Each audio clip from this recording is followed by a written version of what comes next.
Welcome to this video where we'll be talking about stability, and hopefully by the end of this video you will see the benefit of an implicit method over an explicit method.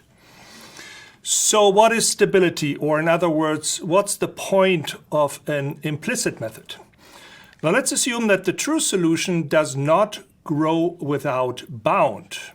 And if that's the case, so growing without bound would mean that the solution doesn't go to plus infinity or minus infinity, that it will always stay finite.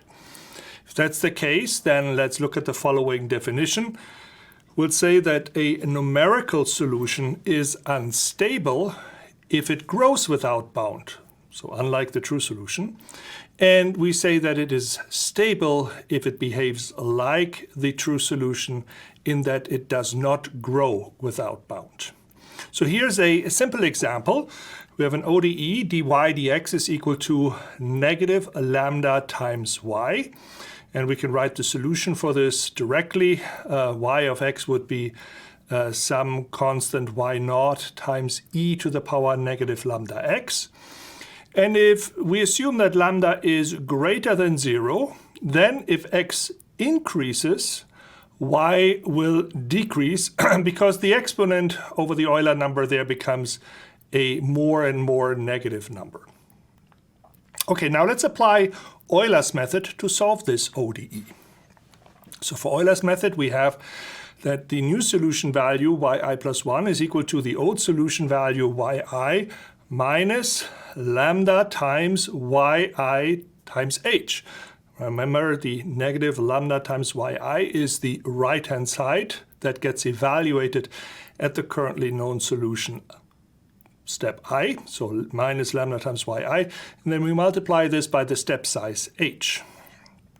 Okay, so I can pull out the yi, so the new solution is the old solution times 1 minus lambda times h. Now let me divide both sides by lambda I to look at the ratio of yi plus 1 over yi, so the new solution divided by the old solution. And I'm getting then on the right-hand side 1 minus lambda times h. Now for a stable solution, we know that this ratio of the new solution to the old solution, that ratio cannot be larger than 1. It can be a negative value, so therefore we have to look at the absolute value of this ratio. And for a stable solution now, we must have that absolute value of the ratio is smaller equal to 1. Otherwise, the solution would grow unbounded, then it would be unstable. So let's substitute what we found for this ratio into this condition. So we have the absolute value of 1 minus lambda times h has to be smaller equal to 1. Now, because of the absolute values here, we have to split this into two conditions that have to be true at the same time. So 1 minus lambda times h has to be smaller equal to 1, and 1 minus lambda times h has to be greater equal to negative 1. Only then is the absolute value smaller equal to 1. So let's look at that first condition. We can just subtract 1 from both sides, divide by negative 1. And we get that this condition is true if lambda times h is greater equal to 0. Now, we assume that lambda is positive, so therefore, because the step size is always a positive number as well, this condition is always true. Now, let's look at the second condition here that also has to be true at the same time.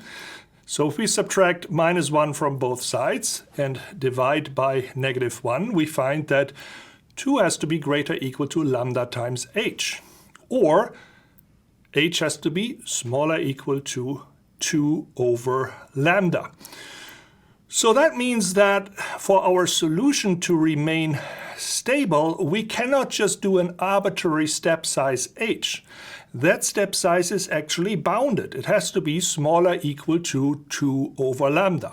Or in other words, it can at most be 2 over lambda, and any other step size smaller than this value is okay as well. So there's a restriction. Now let's look at Euler's implicit method. Now we saw that Euler's implicit method is a whole lot more difficult to apply because we have a nonlinear equation typically that we need to solve in order to find the new solution. Now, if we apply Euler's implicit method, we just evaluate the right-hand side at the new solution value. In this case, that would be negative lambda times y new solution, so y sub I plus 1 times the step size h. Now, fortunately, the right-hand side here is linear, so therefore we can directly factor out yi plus 1. And if we do this, we get on the left-hand side yi plus 1 times 1 plus lambda times h is equal to whatever was left on the right-hand side, which is just y sub I. Now we're interested in this ratio again to see whether our solution will grow without bound or not. So the ratio yi plus 1 divided by yi is then, if we move this over to the right-hand side, 1 divided by 1 plus lambda times h. And now again, for stability, that absolute value of this ratio must be smaller equal to 1. So that means that, right, if I substitute in what this ratio was that we just found using Euler's implicit method, the absolute value of 1 divided by 1 plus lambda times h has to be smaller equal to 1. Now for this to be true, this ratio 1 over 1 plus lambda h has to be smaller equal to 1, and 1 over 1 plus lambda h has to be greater equal to negative 1. So let's look at this first condition first. Multiply by 1 plus lambda h, subtract 1 from both sides, and we find that lambda times h has to be greater equal to 0. And because we assume that lambda is positive and the step size h is positive as well, greater than 0, this is an always true statement. Now let's look at the second condition. We multiply again by 1 plus lambda times h. Then we add 1 to both sides, and we find that 2 has to be greater equal to minus lambda times h.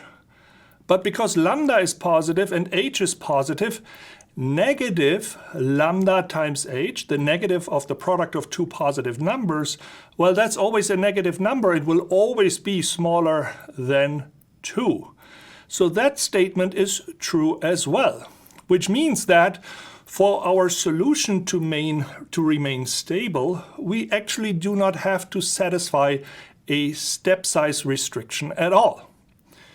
For explicit methods, however, it is very common that there is a step size restriction to satisfy, and for implicit method, there typically is not. So the extra work that we have to do in an implicit method to find the solution will pay off in the long run because we can do larger step sizes. Thank you for watching.